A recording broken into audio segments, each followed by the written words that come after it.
कुछ भी हो दोस्तों, गोदी मीडिया जो कर ले वो कमी कम है। बिना जांचे परखे, बिना कोई नोटिफिकेशन जारी हुए कोर्ट ने कुछ कहा नहीं, रिपोर्ट कोर्ट में सबमिट हुई नहीं और ये दावे के साथ डंका बजा के ठोक दिया गया, मिल गए बाबा, मिल गए बाबा। जी, वादी पक्ष का जिस तरह कहना है कि मस्जिद में शिवलिंग पाया गया है, बिल्कुल गलत है। मस्जिद में कोई शिवलिंग नहीं पाया गया है। मस्जिद में जहाँ वज़ूखाना है उसमें फव्वारा है और वो सिर्फ फव्वारा है और शिवलिंग में कोई छेद नहीं होता। फव्वारे में छेद होता है बीच में पानी निकलने के लिए, ये साबित है कि उसमें छेद है और वो सिर्फ फव्वारा है और उसे मिसगाइड किया जा रहा है और शिवलिंग कह करके सबको गुमराह किया जा रहा है। वादीगढ़ का ये कथन पूरी तरह गलत है। मैं एम नफीस रशीद, आप देख रहे हैं भारत न्यूज 247। खबर आखिर तक देखें और एक वीडियो भी मैं दिखाऊंगा आपको।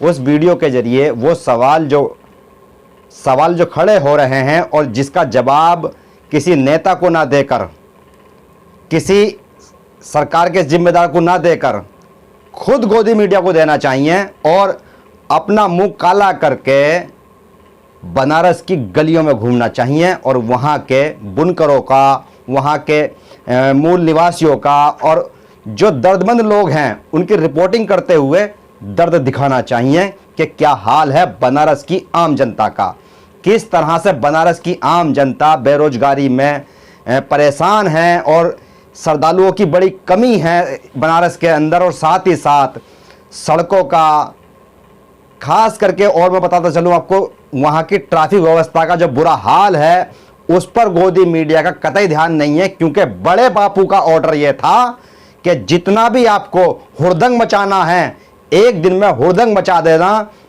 ये तो राज्यसभा की सीटें तय करवा सकती हैं कि जजों के फैसले क्या रहेंगे।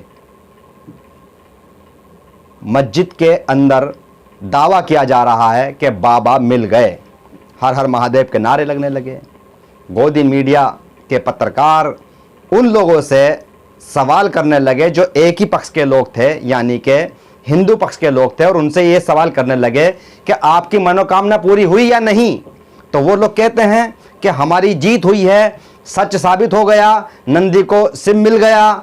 इस तरह के बयान दिए जा रहे हैं। एक महिला जो याचिकाकर्ता थी वो तो सिर्फ एक ही बात बोले जा रही है, मैं बहुत खुश हूँ, मैं बहुत खुश हूँ। और ये पूरा ऐसा लगता है कि जिस तरह से 4 से 5 दिन हो चुके थे लगातार कि कोई बड़ा प्लान है, प्रोपेगेंडा है, कोई बड़ी खबर को दबाने के लिए ये प्रोपेगेंडा रचा जा रहा है और आस्था के नाम पर भोले भाले हिंदुओं को बेवकूफ़ बनाने की कोशिश की जा रही है और यही सच साबित हुआ। जल्दबाजी में लिया गया उत्तर प्रदेश के अंदर बाबा योगी आदित्यनाथ का एक फैसला जिसको लेकर पूरे उत्तर प्रदेश में थू-थू हो रही है और उसका जवाब बाबा को, बीजेपी को देते नहीं बन पा रहा है।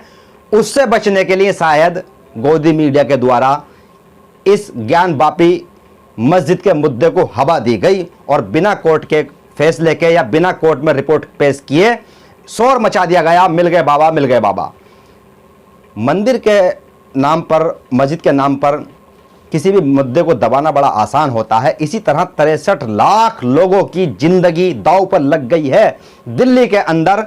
जिस तरह से बेवजह बिना नोटिस दिए बिल्डोजर घुमाने की तैयारी दिल्ली एमसीडी की ओर से हो चुकी है और उसका खुलासा अरविंद केजरीवाल ने किया, उस खबर को किसी भी गोदी मीडिया के चैनल ने नहीं दिखाया। यानी कि 2 खबरें मैंने आपको बता दी। एक तो उत्तर प्रदेश के अंदर राशन की कालाबाजारी जो सरकार समझ रही है, यानी कि गरीबों ने जो राशन लिया उसको कालाबाजारी कहा जा रहा है और यह कहा जा रहा है उसकी वसूली होगी। और दूसरी खबर यह थी आज की कि दिल्ली के अंदर 63 लाख लोगों के मकान, दुकान बिल्डोजर की भेंट चढ़ने वाले हैं। यह खबर मैंने अभी इससे पहले दिखाई है, आप वीडियो देख सकते हैं वहां जाकर। और साथ ही साथ जिस तरह से ज्ञान बापी मस्जिद के अंदर एक वजू करने का जो तालाब बनाया जाता है, हौज जिसको बोलते हैं, आप एक मस्जिद नहीं, 2 मस्जिद नहीं, हजारों मस्जिदों में पहुंच जाएं और वहां पर हर मस्जिद में आपको हौज मिलेगा। वहां पर वजू किया जाता है, वजू का पानी भरा होता है उसके अंदर और वहां बीचों बीच में एक फुवारा लगाया जाता है। कहीं कहीं रौनक के रूप में लगाया जाता है, खूबसूरती के लिए, और बड़े बड़े अच्छे खूबसूरत फुवारे बनाए जाते हैं। दिल्ली की जामा मस्जिद में भी है और दिल्ली की जामा मस्जिद नहीं, दिल्ली की जामा मस्जिद की फतेहपुरी मस्जिद में भी है, लखनऊ, कानपुर और यहाँ तक के मैं खुद गया हूँ गोरखपुर के अंदर एक दरगाह है जिसका नाम है शहीद मुबारक खां शहीद, वहाँ पर भी ऐसा ही है। और साथ ही साथ आपको बहुत सारी जगहों पर ऐसी मस्जिदें मिल जाएंगी जहाँ पर हौज बना होता है और हौज के बीचों बीच फुआरा लगा होता है। मैं ये फ़ोटो दिखा रहा हूँ लगातार आपको, जितने फ़ोटो मैं गूगल से, फेसबुक व अन्य लोगों के द्वारा भेजने से प्राप्त कर चुका हूँ, उन सभी फ़ोटो को मैं दिखा रहा हूँ। और मैं वो भी दिखा रहा हूँ कि किस तरह से गोदी मीडिया ने दोपहर के बाद ये रचना शुरू कर दिया कि 4 फुट 8 इंच का, 10 फुट 12 इंच का, 13 इंच का, कोई 14 इंच का, मतलब किसी का भी मोल भाव नहीं है। आहिस्ता आहिस्ता शिवलिंग को बढ़ा रहे हैं, जैसे जैसे वो मिला उसका साइज बढ़ाना शुरू कर दिया।